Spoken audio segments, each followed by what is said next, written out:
Hi, I'm Bill, the photo brother.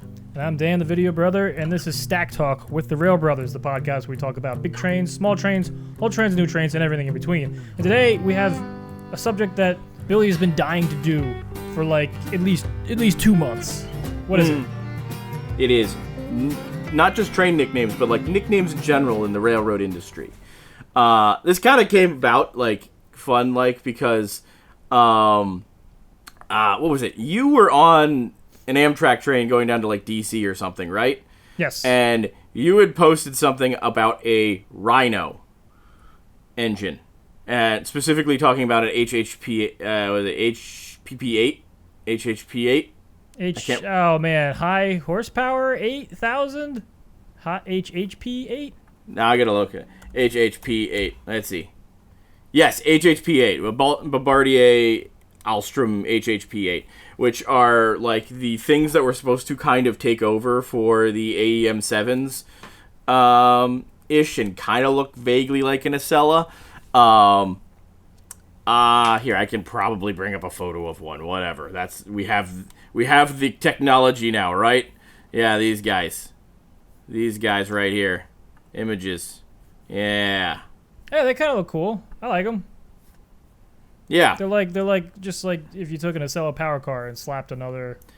Danny called them a Rhino. Them rhinos. And I was like, I had never heard of that before because I always referred to it as a hippo. Because to me, that looks like a hippo. And also, if you look at this right here, the hippo comes from the name of it, not from how it looks. I think it's a combination of both. I think it looks like a rhino. How does it look like a rhino? It's got like sort of like a rounded front and like a horn kind of thing. There's no horn.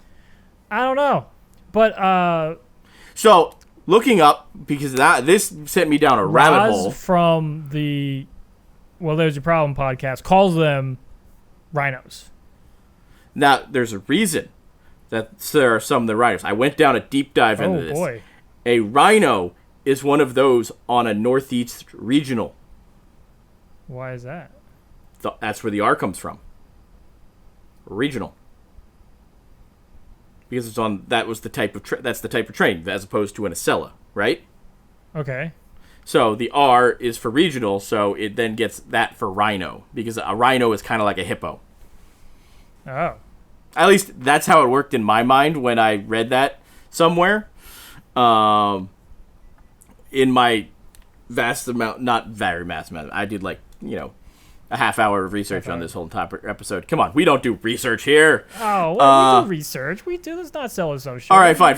Dan does research. I just talk crud. See, look, I said it better. That's good. So, but that got me like kind of my brain going and being like, all right, what are other fun like nicknames for trains that we have? I actually even posted about it on our Instagram. I should have brought that up beforehand. Because some people had some fun ones on there. But other ones that I know about, from when we were kids, I remember when we were on the rail fanning on the Northeast Corridor, one of the most common trains at that point was the AEM 7. And also the ALP 44 for New Jersey Transit, which were both trains made over in Sweden, correct? Smurgen. That's offensive. Yeah. But let's see here. So some people call them meatballs because they're Swedish, right? So like a Swedish meatball. Yeah, exactly. And some people call them toasters because they look like a toaster. And I always went with the toaster one because I'm like, yeah, that's exactly what this is. Here, let me bring up a photo of that. There you go. Those are some AEM 7s right there. As I said, I always kind of thought the toaster one was fun, especially when it got later on and when it was just in that, like, what is that, phase 5 look, where it was just gray. I'm like, yeah, that's a toaster. Like truthfully, this is my favorite of them. Phase 3, yeah. I love Phase 3. It is my favorite. I'm sorry, guys. This is a podcast, but this is probably going to be a lot of visuals on this one. But if you want to look what it looks like, it says Amtrak on it, and it looks like a toaster. So was the AEM 7 the only one that got the blue bottom for the whole thing in Phase 3? Right? Because like the F40s, there was silver underneath like the banding, right? in the Phase 3? I'm pretty sure. Yeah. Yeah. So I think the. That's interesting. Yeah. So was the Can you go back to the AM7? So yeah. So the F40 has the just regular. Has a stripe and then it goes back to silver, whereas the AM7 got blue has the stripes as like and then a just they're blue like, all right, skirt the whole thing. bottom is going to be blue. Yeah. Which is actually, I guess, unique. Looks pretty good. Did they do that? Did the E60s have that?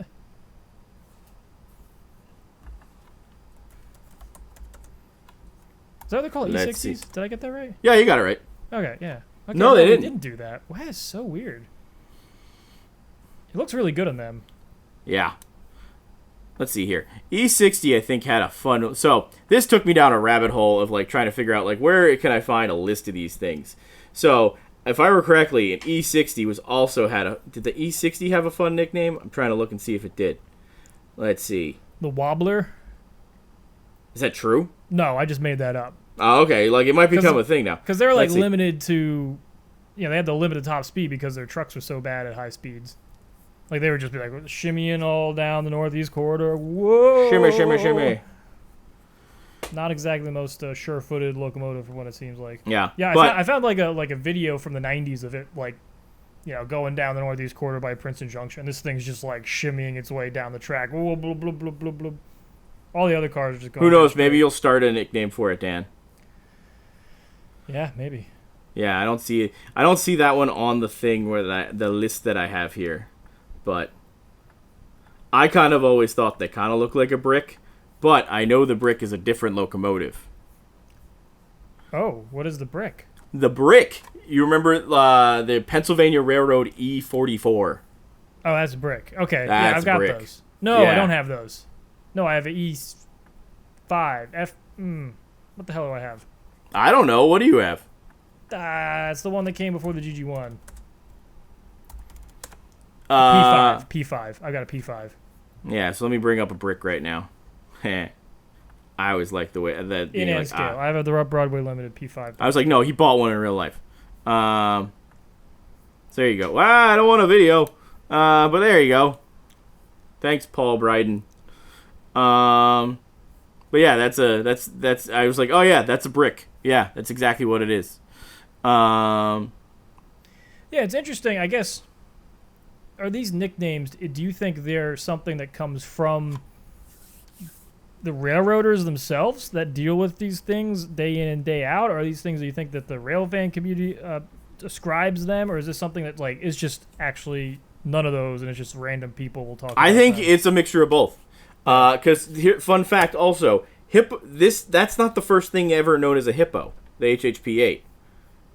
What was that? Also known as Hippos by the Pennsylvania Railroad crews were the I-10, the L1 decapods. Oh. Yeah, let me go find one of them. Well, I bet you most of them were dead by the time the HHP-8s came out.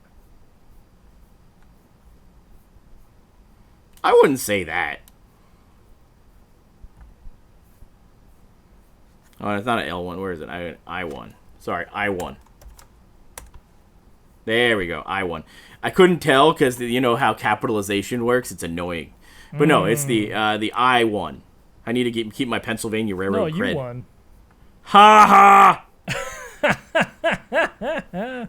You're very funny. I'm here all week. All right, so here you go. That's a what they hippo? look like. That's a hippo, and it's because they waddled. Oh, it's because they didn't. So They I wonder, do the shook and HHP-8s everything like that. actually waddle too? I don't think they do that much. But yeah, that was a legit one from the Pennsylvania Railroad. So like that's a decapod. This is so here another tangent. So most of the things that we know of with steam engines, you know, where they have certain names and stuff like that, those all started as nicknames. Yeah, so like Pacific, Northern. So like we were just blah, talking about a blah. decapod. That's a specific wheel arrangement of a train. So there's 2 wheels on the front truck, 10 wheels as the drivers, and 0 wheels as the So where's the trailing line truck. between a nickname and just a regular name? Sometimes they just become it, you know. But like there's interesting ones where like A lot of them had to do with like where they were first sold, and like what railroad they were first sold like a Northern to. was like the Great Northern, supposedly, right? Yeah. So like, but like, I always wondered like, why isn't a Mikado? It's because apparently those were first made Japan. over here and sent to Japan. Yeah. Yep. And that's why I was like, oh wow, like why is that? And then certain ones got certain different nicknames on different railroads because they were like, you know what, that doesn't, you know what, I don't want to call it like a what is it Hudson. like I'm gonna call it a Baltic. Exactly. Because I don't like the New York Central, blah, or the New York Central. Like, I don't like the Great Northern. I'm gonna call it a Niagara, Mohawk, Niagara. There we go. Yeah. So, as I said, so like, you know, if you look at the New York Central scheme, they were usually trying to do it off of things in their area, and truthfully, most of the railroads were trying to do that. So, like as you said, like instead of it calling a Northern, they called it a Niagara. A Northern is, by the way, a 4-8-4. So there's 4 wheels in the leading truck, 8 driving wheels. Those are the ones with the pistons, and 4 in the back and on the trailing truck. And aren't those all called like a Wyatt notation, right? Yeah, exactly. So Wyatt notation. Evidently, that didn't come out until like near the end of the steam era. Really? That's what I heard. So I wonder how people like in the 1890s. Or whatever, like how they classified their particular locomotives. Well, each one in theory actually had. There's the American that could also be called an 8-wheeler, right? And then a 10-wheeler just never got anything. It just kept. Yeah. Well, they would probably be referred to. Each railroad had their own classification. So, like, you know, the Pennsylvania Railroad. You know, we were just talking about an I-1, L1. They would have their own classification system of like, hey, they started with A, and that's an 040. A B is an 060. Was there a C? I think it was a Mogul. No, a C was an 080. Sorry. And it goes on from there. So, like, you get, like, the Ds, which are a 440. And the Gs, Ks are the 462. You know, 10-wheeler, right? What? Gs are 10-wheelers? Yeah.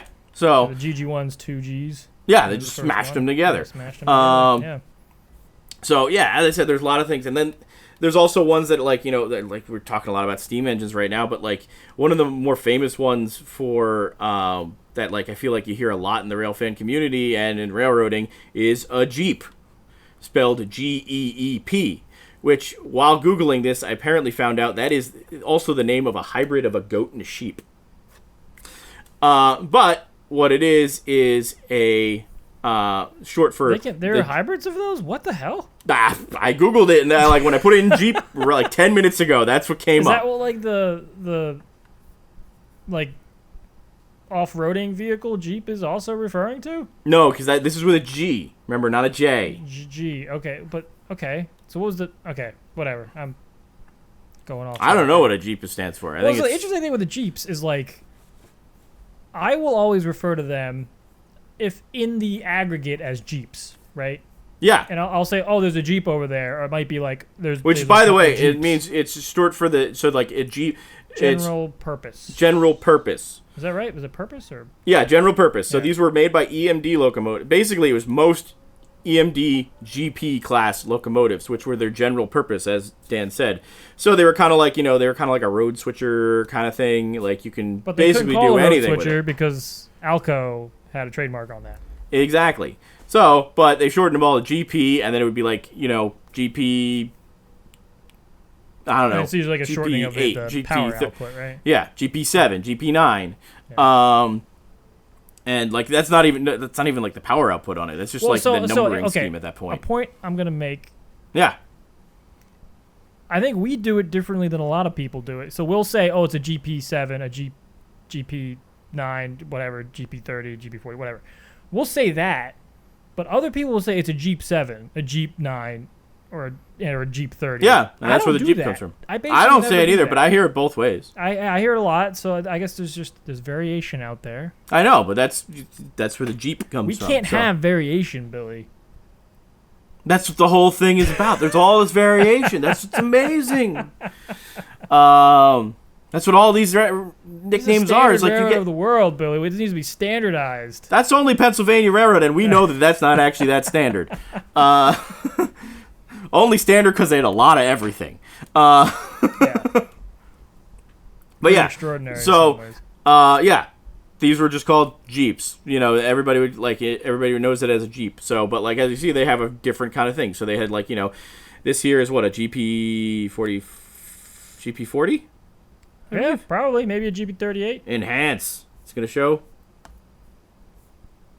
GP40-2. Whoa, I got it right. Look at you. Yeah, so Jeeps typically have 2 trucks. Each of them have 2 axles. Oh yeah, that's true. They were all then, so like there are 6-axle ones. So that's how many axles are on the train. So you see here there are 2 axles in front and 2 in the back. So, and then that would be so like and the other one would be 3 in the 3 axles and then 3 axles and those were SD, right? Those are SD trains. Yeah. This was the shortened form of those. So, yeah, those were some of the like kind of general ones. Let's see if we find any other. What are some other fun ones I found in here? Well, and then like cab. Oh yeah.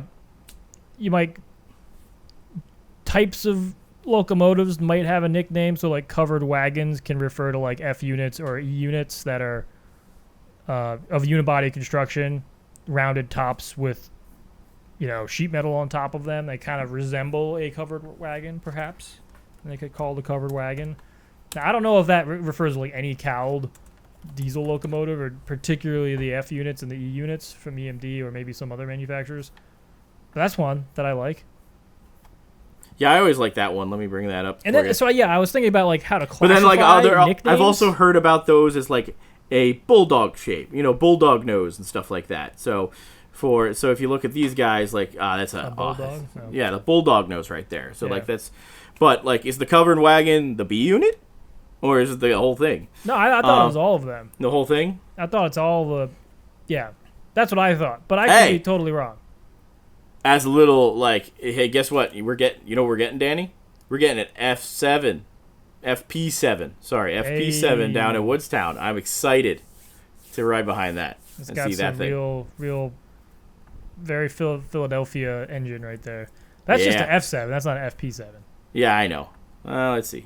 So the FP7 has a lengthened back of it to fit a boiler in it. Yep, it's extra 4 feet. Extra 4 feet. I know, because I see this. This is just an F7. Although I have it pulling. I can't be pulling the train. I know. What is this? What is that? But it's kind of crazy how many of the Reading FP7s are still around. I know. So, but I'm excited about that. But so we digress. Where were we? We were talking about covered wagons. So I guess I was thinking about how the names are, and a lot of times you'll get a name that is derived from the number of an engine. Yeah. Right? So like if it's number 8888, and let's say if it goes out of control and rolls down a hill, not that would ever happen. You'd call it Crazy Eights because it has 88888, right? Yeah. Or if you've got 425, you might call it 4 1/4. Or if it's 2102, you might call it just 02. So some of them are based on. So those are specific names of specific engines. Specific locomotives. Yeah. Based on the number. Yeah. Then so like, would you argue that Big Boy is also that? Because in theory, that's also the class name of it. No. But Big Boy. That is a name derived from an attribute of the locomotive, not the numbering, right? So that's a separate. I'm going to put that as a separate classification. Right? So you got ones that are on the specific number for a specific locomotive, right?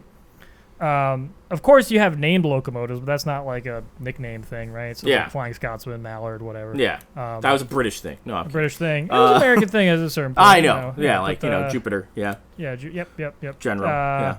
Then you've got ones that are for the class that are based off of the numbering or lettering for the class type of like classification, right? So you were talking about hippos. I would say HHP8. Yep, hippo. You also got other ones are U-boats.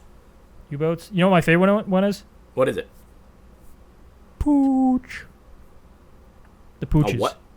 A pooch? Pooches. Which one's a pooch? The GEP0. Hang on. You're gonna bring that up? I'm gonna bring it up somewhere. GEP30CH. The pooch. Bring it up. I I want to see it. I think it sounds funny, and it kind of looks funny. I've never heard of that called a pooch before. I don't think I've ever heard of anything called a pooch before. Well, I mean, look at it. Pooch. Oh, yeah. No. And then look at it. That's pooch. Pooch. Yeah, pooch. Sometimes it just works. Sometimes, man, it's like, yep, that's a pooch. I don't know if any of these exist anymore. Do any of them? Did they all get scrapped? That would be kind of sad.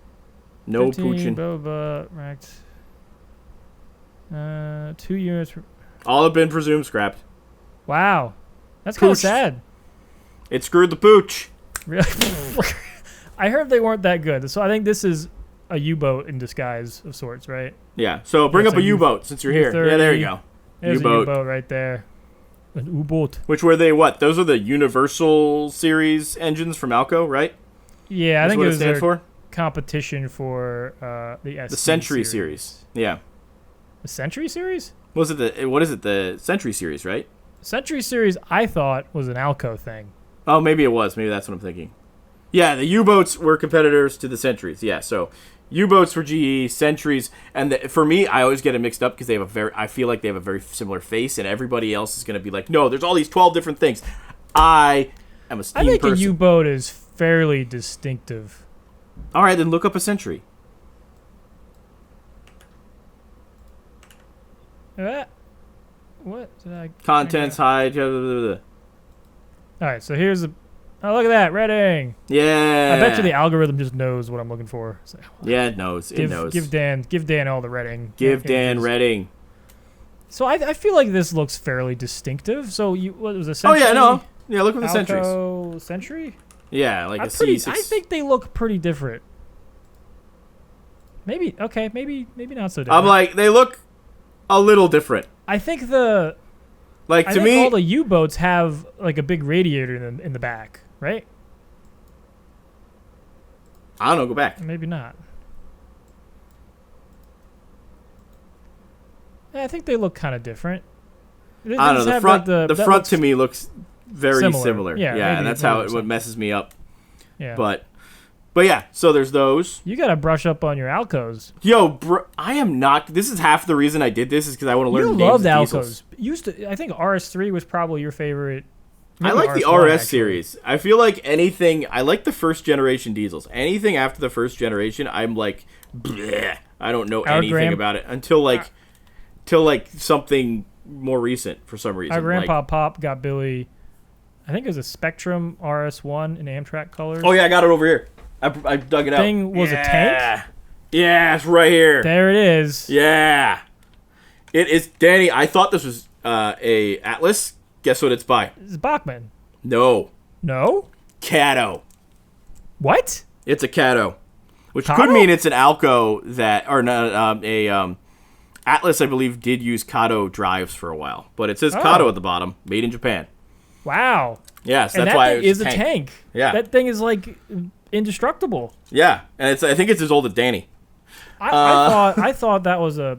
Okay, you know what? The F40 we had, that was Bachmann. That was a Bachmann Spectrum, yeah. Wow. That makes me... Man, Kato. Way to go, Kato. There you go. There you go.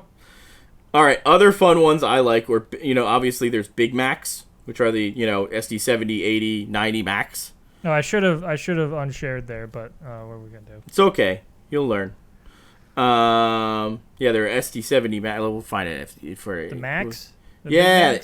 Bring up. Are you bringing it up or am I bringing it up? Okay, I'm doing it now. I'm done. All right, you're done. Sorry if I have red face, guys. It's really hot in my attic, and I did not put the air conditioner in yet. Your track's gonna warp, Billy. My track is already warped. Track is only secured in several, in 5 places. It's fine. Let's see here. It's floating, just like the real track. Pretty much. It's only secured in a few spots. It's like these are the Macs. Yeah. They look much more elegant than I would think a Big Mac would. That's a pretty good looking diesel locomotive. Yeah. And then there's the now SD70 all diesel Ace. engines have those big radiators in the back that stick out, which I think look cool. And then you got the but ACE also ones. are kind of I kind of miss ones that don't have that. I don't like how these radiators don't extend all the way to the back. This part is what annoys me. This little like box The weird part. freaking notches. Yeah. Like that part annoys I think me. people love these, but I don't. Sorry. Yeah. Sorry, guys. Oh well. I Danny think, doesn't. yeah, it's a little too notchy for me. Yeah. Let's see here. Danny reviews design of locomotives. I'm sure there's a reason for it. Yeah. I can't Let's think see. of what other that reason fun would be. ones in here. So, Big Blow, which was the EMD gas turbine. Oh, the gas turbines, yeah. Yeah. Babyface. Is that the Baldwin? I think that's the. Let's see. Yeah, let's see. Like the Baldwin one, like the C&J had one, like that double-ended diesel. I don't know. Yeah, what let's the hell see. that I was believe called. so. I'm gonna put it in The DR. centipede. The centipede would not be that. Oh, the centipede. The centipede. The It is- centipede. That's one. Baldwin. Yeah. Um, Let's see other You fun got it up? ones. No, I don't. Which one am I getting up now? I don't know, whichever one you want. The centipede, the baby face, the whatever. Just look at Baldwin. Ah, crud! I know what I'm doing. I'm on my Mac. I'm not on my computer at work. I was trying to control delete. There we go. I don't see anything, Billy. What? I don't see anything. I know. I was waiting. I was trying to copy and paste something, and then there you go. This is the baby face. Hmm. The Baldwin baby face. What was the thing you were looking? Nose. Yeah, shark nose. Those are Shark good. nose. Yeah. Oh man. Is that the one that Baldwin. there's like two of them that still exist, but they're like hidden away in some warehouse somewhere and they never come out? Didn't one? No, that was an Alco. Yeah, I think that's right. That's like one of the weirdest stories I've heard in all of railfan. You're gonna like elaborate on it for people that don't know. No, I'm just gonna let them guess. Fine. What was the thing you were looking for? The Oh, I was centipede? kidding. I was gonna tell them. Oh, okay, fine. I was Like, it's a podcast. Like I gotta tell them. It would be that's what I assumed, but then you were like, nah. Nah, they're gonna have to look it up themselves. Exactly. So this is the So centipede I don't that you were actually talking know about. what the terminology is. Ooh, for that's a shark good nose. shot of it. Oh, showing that's the a centipede. Oh, Yeah, so centipede is a Baldwin that like evidently was terrible, How many wheels is that? but That's it's how many huge. It tracks had is a that? million 1, 2, wheels underneath 3, it, to the, 4, such that it was 5, called the 6, centipede. 7. I think 8, it's like if 9, you 10, took the 11. logic of a GG1 and tried to make it a diesel locomotive, I think that's what they did, Mm. right? Because it's basically like it's a 280 and a 280 smashed back to back, much Yeah. like a GG1. But then they smashed them back to back And by then putting they them back smashed to back. them. Yeah. Yeah, that's fun. All right, tell your story. Oh yeah, it's a shark nose. It's a popular model made by Baldwin. A lot of railroads had them. I think they numbered in the hundreds. Like it wasn't the most successful locomotive ever, but looked freaking cool. I believe Raymond Louis was involved with the design. Like one of his later stuff, kind of looks like one of the Studebakers. He's like Studebaker era of Raymond Louis design. It's classified Raymond as an Louis also designed Studebakers, RF-16, by the way. What's it called? RF-16. RF-16. That kind of sounds like a fighter jet. But anyway, it had this really cool nose where it would lean forward. Apparently, it was inspired by the PRRT-1 class. Well, it was designed by the same guy, right? It's a Raymond Louis design, right? I don't know. I'm not seeing anything about the design. It just says inspired by the. At least It on the looks like- Wikipedia. it looks like Quick Raymond- Wikipedia. You know, listen. I'm pretty sure Raymond Louis is known for his shark nose designs on Baldwin diesels. Oh, maybe that's. Maybe he did. It's not on the Wikipedia though. So. I guess there's a chance that maybe he didn't. But it kind of looks like his work. So if he didn't, it certainly was like in his style. So much so that it looks like the Studebaker cars he designed later, or around the same time. So I'm gonna, whatever. I'll say it's in his style. Maybe he didn't actually do it. But, Okay. Cool. Get on But with the story. they look extremely distinctive. Yeah, they look like a shark. All of them got scrapped except for two. I think the two were on the Delaware and Hudson. They got sold to somebody, and unlike every single other Yeah, so locomotive, it's Delaware and Hudson 1205 and 1216. yeah. So unlike every other locomotive that sits outside and rusts away, these were bought by somebody, and they just like went straight into a warehouse at some point and have never been seen or very rarely seen outside them, which is just a very unique thing because usually, locomotives are big things. They're expensive to store. You need a very big building to put them in. So they're almost always outside and almost always, able to be visible, and people will be able to track the movements of them. So it's pretty rare they're kept inside, especially like out of sight and like not moved for a long time. So it's great they still exist. It's probably a good thing that they're kept inside because that means they're going to be preserved better. But it's just kind of weird. Kind of weird. Because you think if I had two really cool locomotives, like wouldn't I want to show them off? Right? Possibly, yeah, but you also want to, wouldn't you want to spread the enjoyment of your locomotives? From the look of it sounds like they got there's issues with them. So well, of course there's issues with them. They're like they're like closer to 100 years old than 50 years old at this point, right? Like, that looks like it's a recent photo of it. Yeah, I think it was like big news when they got moved outside.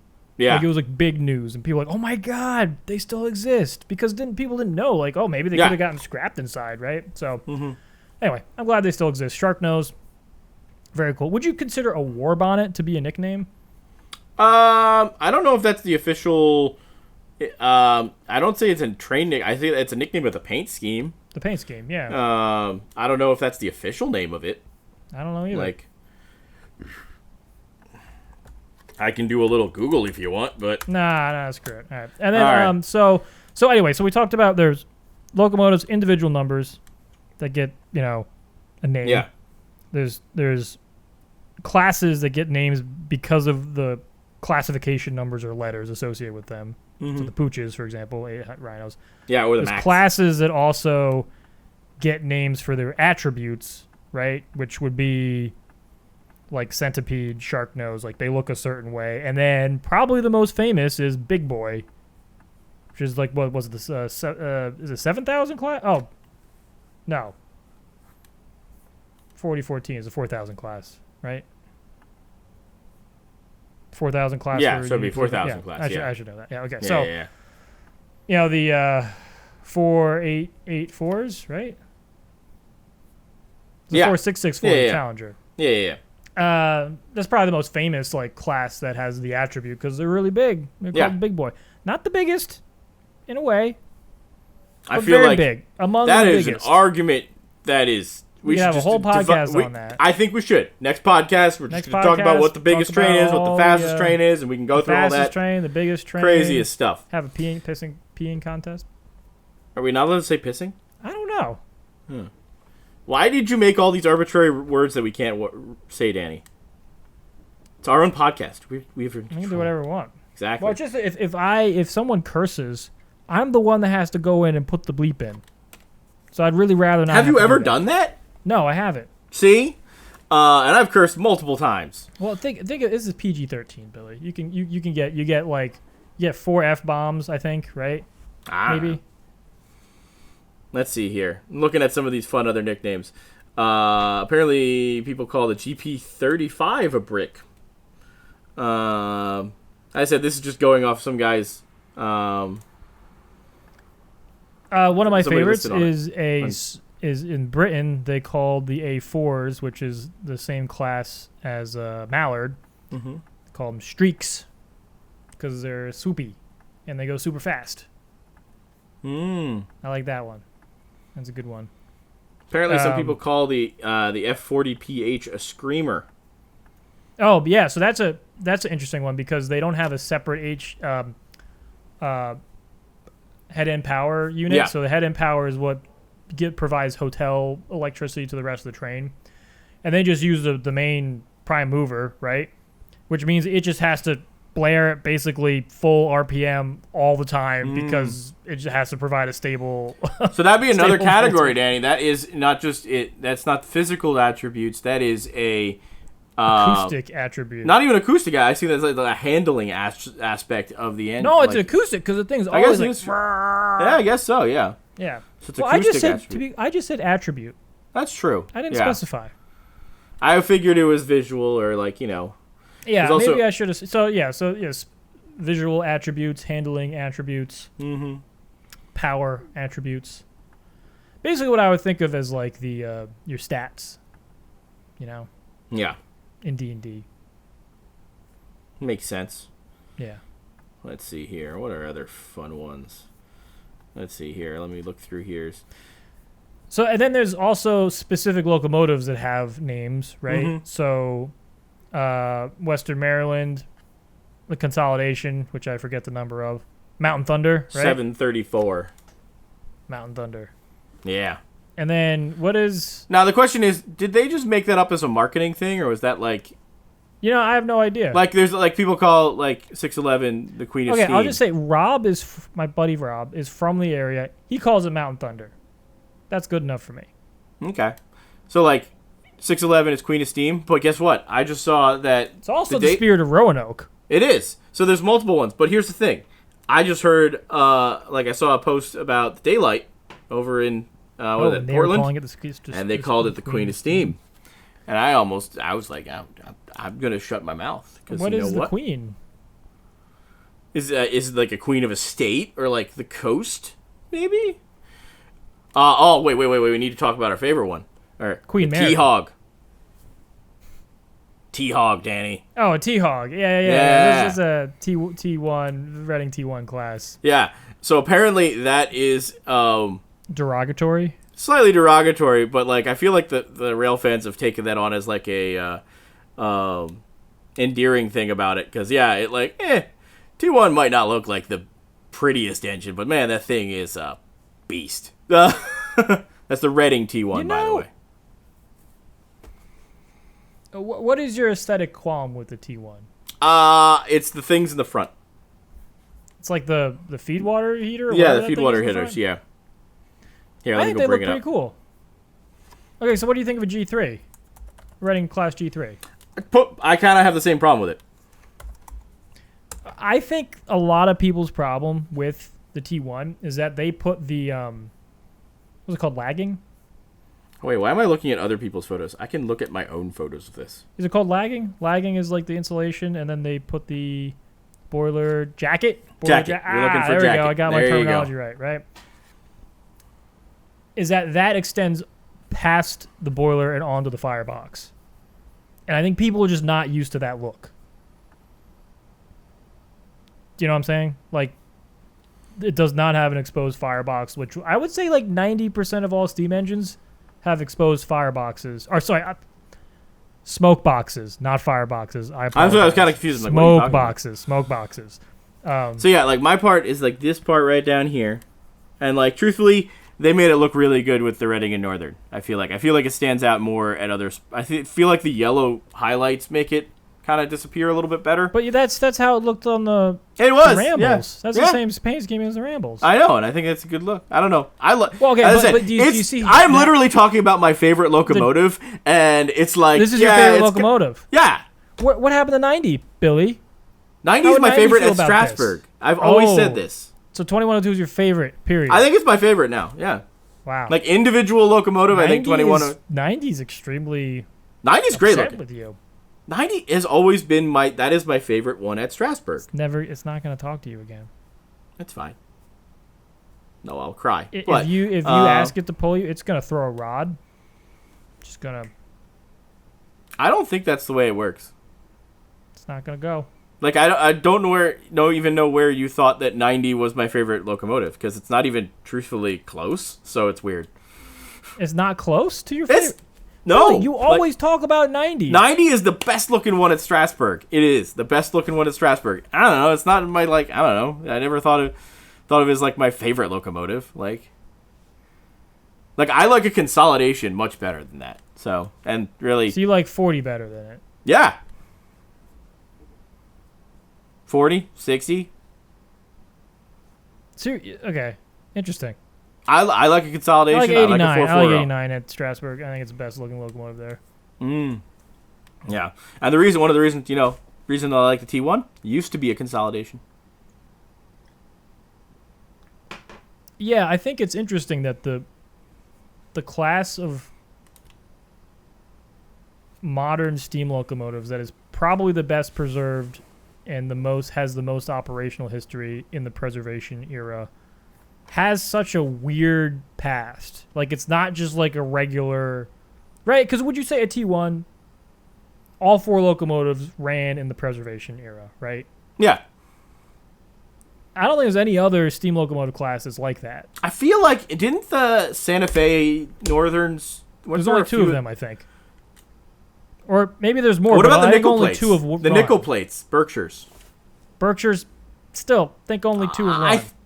You sure? Because I feel like at least like in the last like if you're considering like the last like 50 years preservation era, maybe 3 or 4 of those is around. Like I feel like there's a good deal of those kicking around. All right. So the Berkshires are up there. Maybe one of the Canadian. You talk. I'll look up. Yeah, maybe like the Canadian Mikados, right? Because doesn't Strasbourg has one? I'm sure someone else has one, and they're in the same class. Wait, Strasbourg has a Canadian. Steamtown, man, Steamtown. There's an S. It's in Pennsylvania. I don't know. It's the same thing, right? Whew. You're gonna get people mad at you for that. We're gonna get hate mail. Stop, I'm kidding. I'm kidding. Oh man. You're gonna hate mail.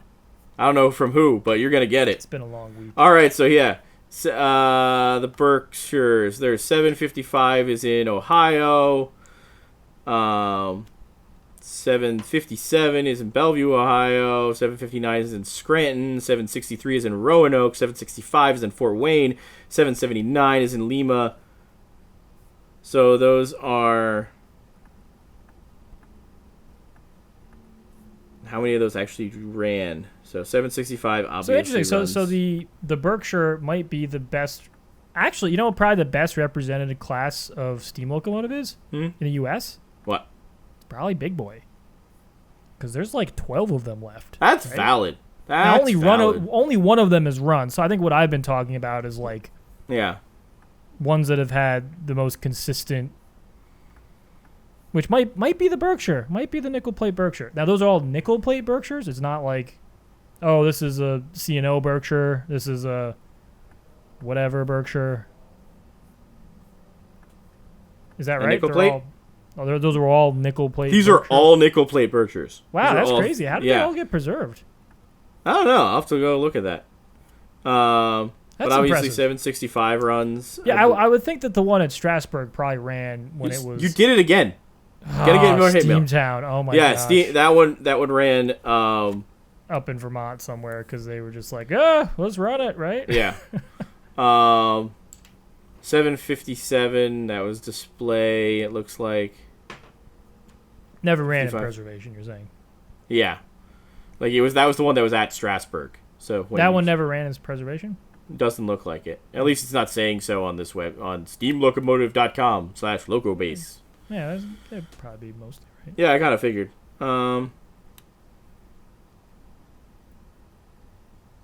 Yeah, so they might be up there, but actually it's a fun thing to think about maybe for another podcast for maybe when we're trying to find the latest and greatest thing or like the biggest things. Well, I guess I'm going to write that down as a note. The reason why the T-Hog name I think is derogatory is that the T1s were so prominent, like let's say the 80s or something, like where you had like 3 of them operational at the same time. Yeah. That people were like, oh, this is not an interesting locomotive, right? I think that's actually where it came from. If I remember correctly, I think it was like some kind of editor of Trains magazine or something like that coined the term because he did not like the way they looked. But I feel like at this point, at least fans of the locomotive, at least I find it as kind of steam endearing. Locomotives out there. We can't. I find it endearing. Be like, yeah, the thing's like, yeah, it's not the prettiest looking engine. You know what? That engine's gonna do some work.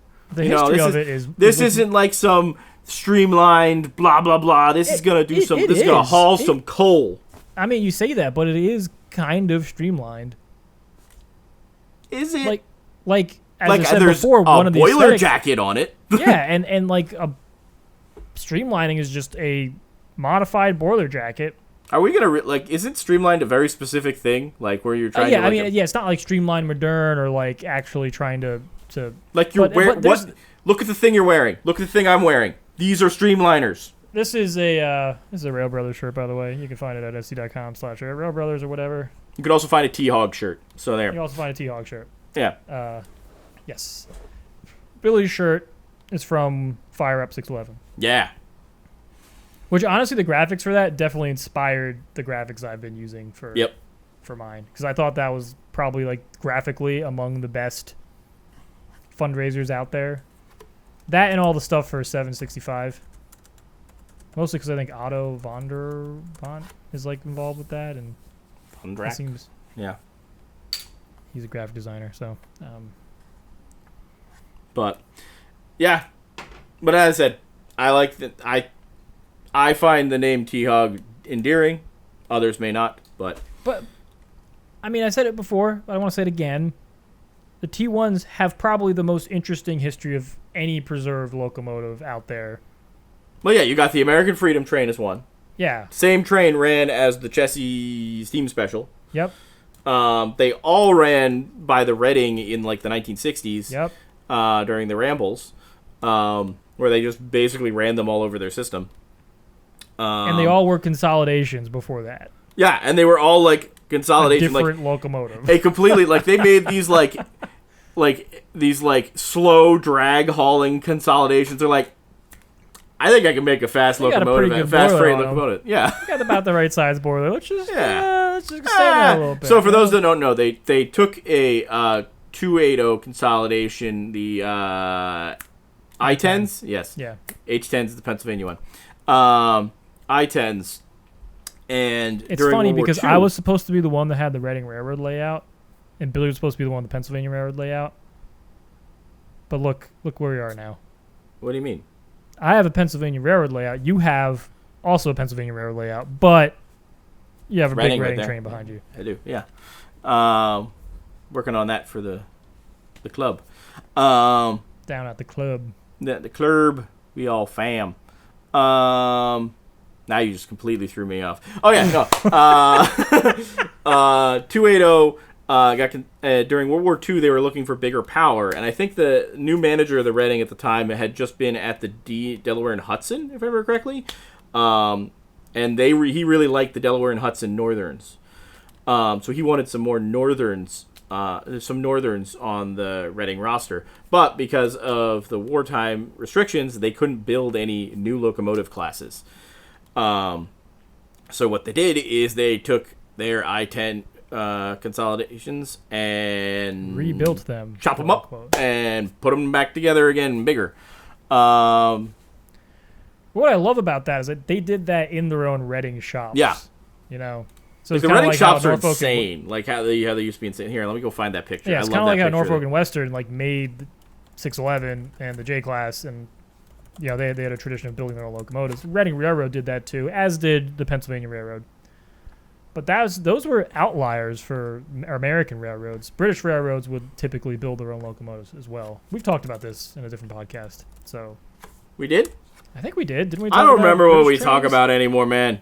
Oh, I don't know. Okay. I don't know, man. Let's see. Can I find the good photo? So where's the photo of the train? Is an endearing nickname now. I've decreed it so. We've taken it back. Taken it back. All right. What's another another fun one? All right. Let's see here. Little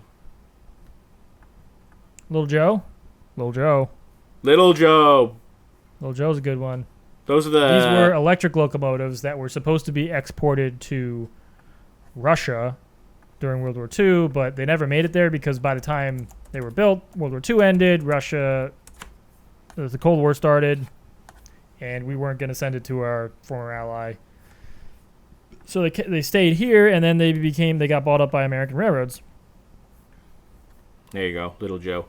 Pretty cool looking engines. I always liked the way they looked. Yeah, they looked really cool. So the Milwaukee had them. They went on the South Shore line for a while. And I forget, are these the ones that ended up in the New Haven too, or are those different ones? I think those are different ones. I think those are different ones. Yeah. Let's see. What are other fun ones? And our friend Alan did a nice video on electrification of the Milwaukee Road. He's a big Milwaukee Road fan. Yeah. I saw that one. So if anyone questioned that America can't do long distance electrification across mountainous terrain, like the Milwaukee Road did it like 100 years ago, so I think we could probably manage. And then they were like, "We don't like this. Rip it out." Well, and then they like basically immediately went out of business. Well, not quite immediately, but they want. They're like the only transcon that just got totally ripped up, which is just crazy. Just wasted effort right there. Kind of sad. Yeah. Right, because all the other transcons are still existing, right? The Great Northern, the Southern Pacific, the Union Pacific, the Santa Fe, the Rio Grande. I think all so. Still exist. Yeah. I think so. But the Milwaukee Road's gone.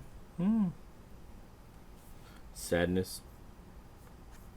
Where were we? I was going to do something. Little Joe? Little Joe. We already talked about Little Joe. Hey, Joe. Let's see. What are we at time anyway? We have a time thing on this? 57 minutes. 57 minutes. All right. I think I can. So, one of the reasons I really like this is because I like, the idea of nicknames of these is that they really kind of, at least for me, they harken back to when we were kids and we were just like really excited along the NEC. And like we'd like be looking down the track and we'd be like, all right, what do you think that is coming up? What do you think that is? And like it'd be like a toaster. You think it's a toaster? I think it's an arrow. Yeah. And then like we get really excited when it's either one of them, because we were kids and probably like 25. Yeah, and I guess like fundamental into the railfan experience is you're sort of romanticizing machinery in a certain way. Yeah. And this sort of personification and humanizing of these machines makes it resonate with us. So This is culture, Billy. We're talking about culture here. It's true. And like if you look about it, the railroads have kind of realized this because they're starting to do all the heritage units and stuff like that. So like it's like, hey, you might be getting a, ALP 46 or City Sprinter.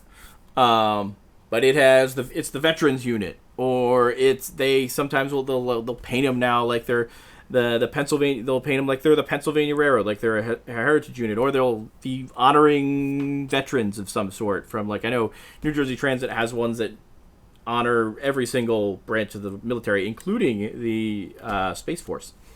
And they have one for Atlas model trains. That's not a military thing. Not a military service. But yes, they do.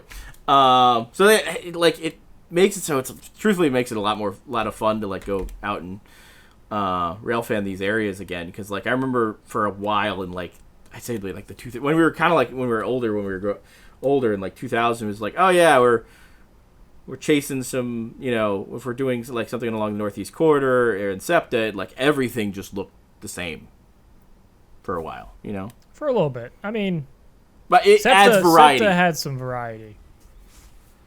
Got the Silverliner 2s. Yeah, that's true. 4s and 5s all at the same time. Which are all just shiny cars.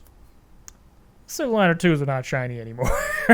They're not existent anymore. They were motors falling off of them or transformers falling off of them. Oh my gosh. But, yeah, I wonder, is there more variety now than there was back then? I don't know. I don't think there's necessarily more variety. Like, there was probably more variety of, like, actual rolling stock. I'm more of just, like, Because you still have Comet 2s and 3s and 1s around. Yeah, but, like, at some point, like, I know for me, I never could tell the difference between a Comet 2 and a Comet 3. There's Comets, there were Comet, I feel Fives, like... you can tell a Comet 5 different. Comet 5's different. Silverliner 5's different. But I don't know. Maybe it's just I'm just not that observant or anything like that. I'm sure there are plenty of people out there that will tell me, hey, you were wrong. There are massive differences between a Comet 2 and 3. And you're right. One of them has a center door. Is that the 4? I'm pretty sure one of them, they put a center door in them. That's very possible. No, I forget what it was. Like I remember there was like Comet 2Bs, which I think were converted from arrows or something like that, or versa. So they had the chrome on the side versus being matte. Yeah. So were there some good nicknames we got from our fans? Let me go look that up. Because I do feel like we reached out to people. We did. We're Let me trying go to find be them. good social media people and asked for feedback, and we got some. We got some good feedback. We did. I need to go find them. Let's see, where was it? And if you would, I'm trying to engage with the audience. You're engaging people? What? Put Did a we comment. do that? What's your favorite nickname of a locomotive or a train or a We already railroad? played that game. We played that game. That's where I'm going to look. I found where's Unfortunately, you won't be able to be included in this podcast. Nope. Because we already said the podcast. We already did it. Here we go. Apparently, so here's Tier Line Customs. They said, interestingly, Toaster is nickname also was given to GEAC 44s and Dash 9s because they were prone to turbo fires. Ooh.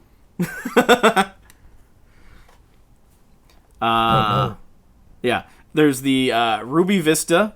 And this is all from our Instagram post. Specific New York Central or New York City's piece of lines that the Brightliners. Yeah, for R32 subway cars and Redbirds, which those are which were the classic red. Were they IRT line ones? I forget. Were the Redbirds? I think they were, right? Because they were.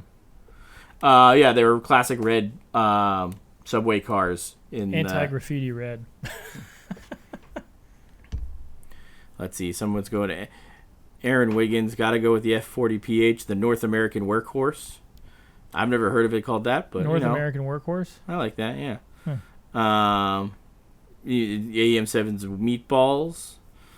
Let's see. Meatballs. Sweetest Meatballs. Let's see. I feel like I had. IKEA. I was gonna buy a dishwasher from IKEA. You were? I was. What happened? I didn't. Why didn't you?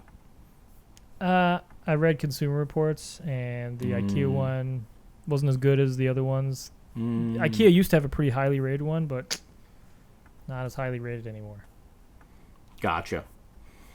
Let's see. I think those were the ones on the Instagram post. I don't know if anybody commented on the Facebook one, so let's see here. I'll go look at that. Now you're making me go look up everything. I thought we got one from like our friend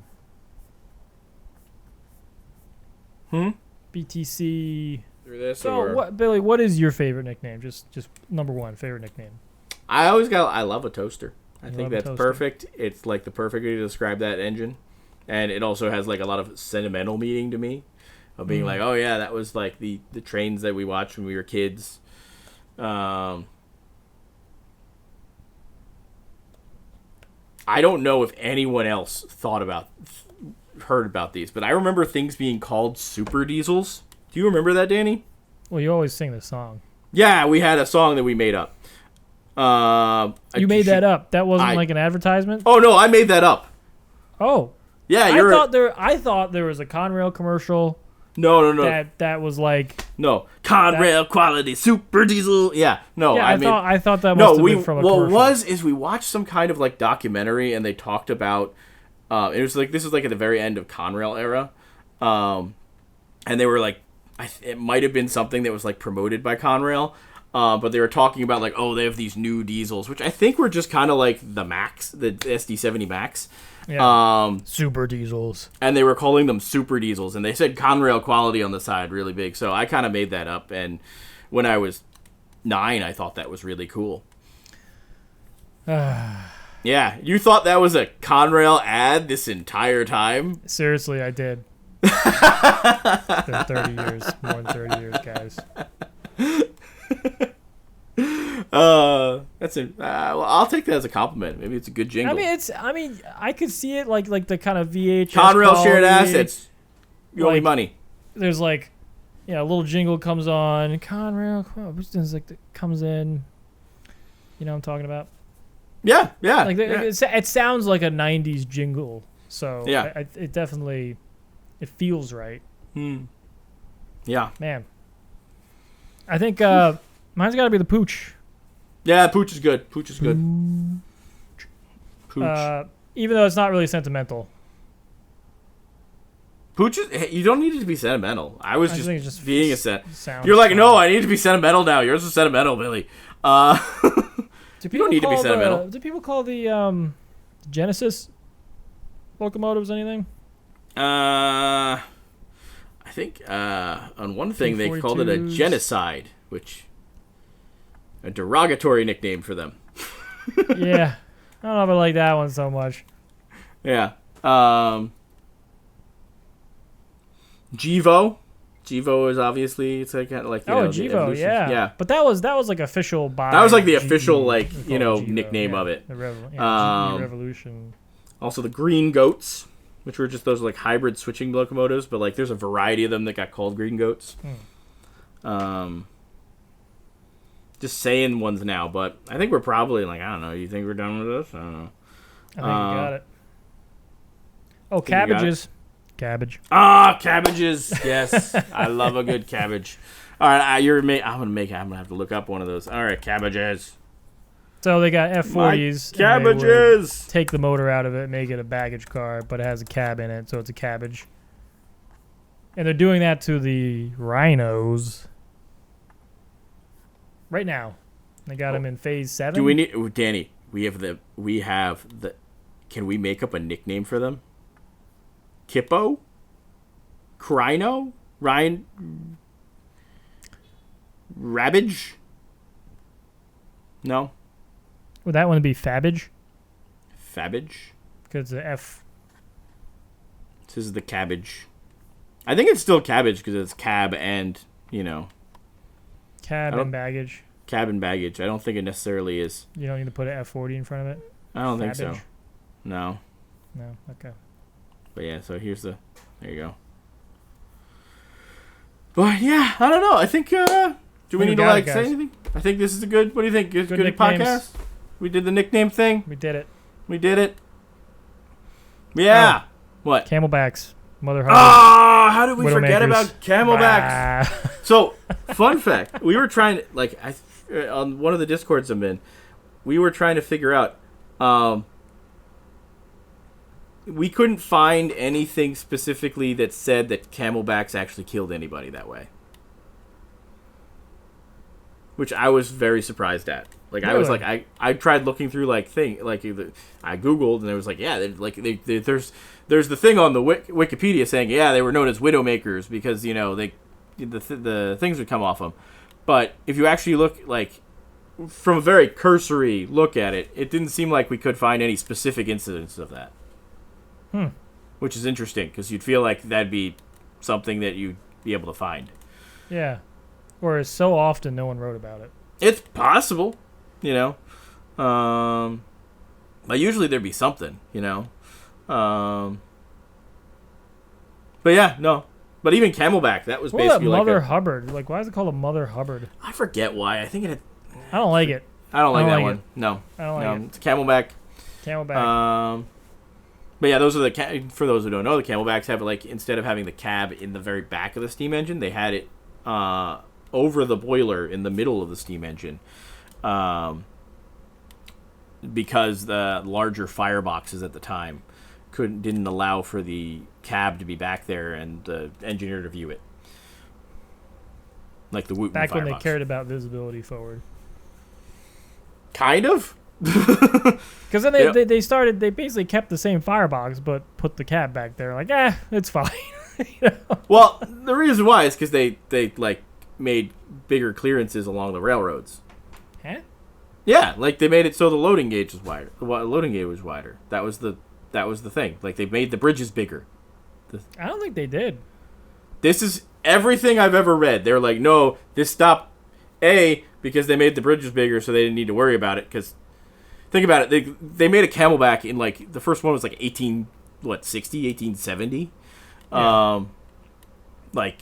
Trains were small then. They definitely expanded things since then. You don't think they expanded the loading gauge since 1870? I think. No, generally, I don't know. I don't think so. I think they did. I don't think they went back and rebored tunnels. I think it's a more modern thing for double stacks. I think they think of it this way: they made this for this reason in 1870, and then they finally phased them out in the 1920s. Yeah, and then some lasted until the 50s. I think it was because,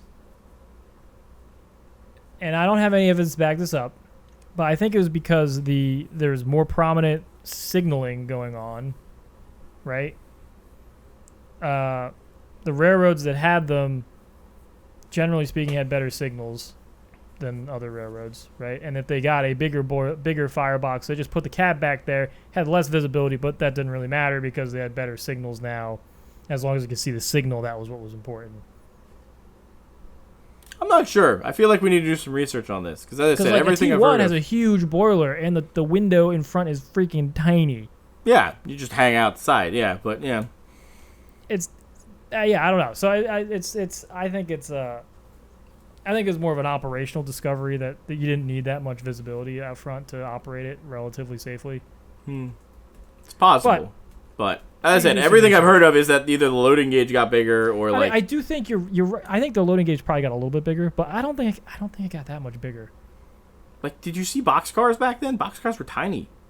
Yeah, but look at like the passenger cars. They just got longer. They didn't get taller or wider. They just got longer. In general, like by the 1870s, I think we're gonna have to do some research. We're gonna go to some museums. We're not gonna do any research. We know this. We're gonna forget about this conversation in 10 it's like the New York Central had a famously tight loading gauge, right? They didn't really. Did they have any Camelbacks? No. But I guess that's what I'm saying is like if that was the reason why they did it, like wouldn't the New York Central have it then? I don't know. That's it. This is why every single thing I've ever read about a Camelback. Really? This is why they did it. Was because they couldn't. They like it was too wide that nobody. They like you really couldn't see behind it, and you didn't have room to fit the cab. Is what they said. Well, I think it was as the boilers got bigger, you physically couldn't fit a cab around the middle of the boiler either way. That's possible, yeah. Anyway. But. Because loading gauges are really tough to change after they're sort of established. Like, look at Britain, right? Like, their loading gauge is silly. Like, notice all the British trains, like, they'll have, like, they'll go out, and then right before the bottom, they'll, like, tuck in. It's wacky out there. All right, anyway. I'm reading about it right now. I'm being like, I'm going to make up. Let's see, Wooten Firebox, first Camelbacks. All right. Oh, this is interesting. So the reason that the first Camelback happened was because they had it so they were a regular engine with a Wooten Firebox that was built by the Reading. But then they took it to the International Technical Exposition in Paris in 1879, and it couldn't fit on the European loading gauges. So that's why they put so then they moved the cab up to the middle of the engine because of that. And they liked it? Yeah, because the Camelback design allowed for the taller firebox, the design was used by many railroads operating in the Anthracite regions of Pennsylvania. By the time of World War I, the diameter of locomotives boilers had increased to the point that the cab astride the boiler was no longer practical, and railroads stopped building Camelbacks. So, yeah, basically what you were saying. Yeah, the boiler got bigger, so it didn't matter anymore. All right, it says a Camelback. It kind of looks like a camel with a hump. Got it? Camelback. I'm not seeing anything. Were you showing us the Camelback? No, I think everyone knows what a camel looks like. All right. I want to bring one up on the images anyway, just for. Guys, do you know what a camel looks like? How many humps does a camel have? You know what? This is for Alex, okay? I know he's watching this, okay? There you go. That's a Camelback. Oh, I thought you were going to put a picture of a camel. No, I was putting a picture of the Camelback, the train we're talking about. People need to see the camel. They don't know what a camel looks like. And besides, the camel is a different engine. I'm talking about the animal. I'm talking about trains, man. This is a train podcast, not an animal podcast. Can you tell that we're all sleep deprived? What do we think? Now I'm going to look up a camel. Like the B&O camel? Yeah. No, that's not what I wanted. No! There we go. Because that's a funky looking thing, too. Wow, how does your website work? B&O Railroad Museum. if you're listening to this podcast and you haven't been to the B&O Railroad Museum, you should go. So here's the fun thing. I need to go back there because I haven't been there since we were there last, which was like, I think before their roof caved in and they rebuilt the whole thing. Wow. Billy, Yeah. you have to go back. What the? I've I been know. like 4 or 5 times since then. I know. Jeez. I know. I need to go back. Awful. All right. And with that, Alrighty. Well, I think that's it. like us on all our things. Subscribe. Instagram, Facebook, TikTok, I think, if it's still around. Buy a hat. Buy a shirt. hat. Helps the show. Helps our endeavors. Mm-hmm. Drop a comment for what's your favorite. Also, nickname. if you would like, wherever you're listening to this, if you want to provide a review and say that we're the best train podcast ever.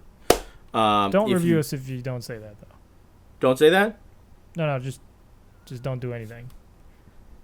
Don't do anything if you don't like us. Yeah. Yeah, just don't do anything. Actually, you know what? Give us a bad review. What? All engagement is good engagement. Is that true? I don't know. You don't know that. I don't know that. It's somewhat. Yeah. Yeah. Unless we just All have it press all is good bad. press. I think everyone's just going to give us bad reviews, Dan, and now. No, whatever. Yep. They're all going to review us bad. But yeah, All right. like Well, and it's been subscribe. Bye. Bye.